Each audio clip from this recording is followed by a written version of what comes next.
When I was a young father, my wife and I took our 2 young kids to Disney World. And I didn't have a really single jot of interest in anything there, but the kids were jacked to go, so I knuckled under and off we went. And I can't say I entered the park with the best attitude, though, even though the Disney cast members were very professional. I mean, they're like a well-rehearsed band. But the one talent that stood out to me was how finely tuned their radar was to the needs of every individual guest. There were lots of little examples, but the one that really stood out to me was the first. I was sort of a stressed monkey when we all walked in. I was a little annoyed at the parking, a little spooked about losing a kid. I was grinding my teeth a little about how much it all cost.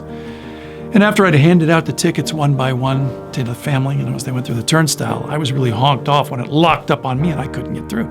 So I turned with this angry expression to the ticket guy, who hasn't triggered it. And he says to me, very gently, "I'm not letting you in until I see you smile."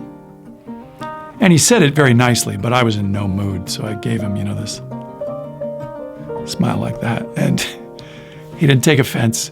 He leans in close so nobody else hears, and he says, "They're all going to have a great time, trust me.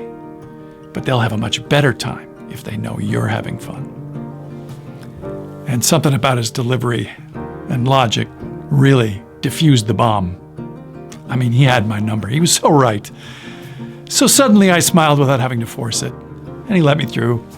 And I took about 5 steps, and I turned around, and he was still watching me. Somehow he knew I was going to turn around to thank him, which I did. And he gave me a big thumbs up.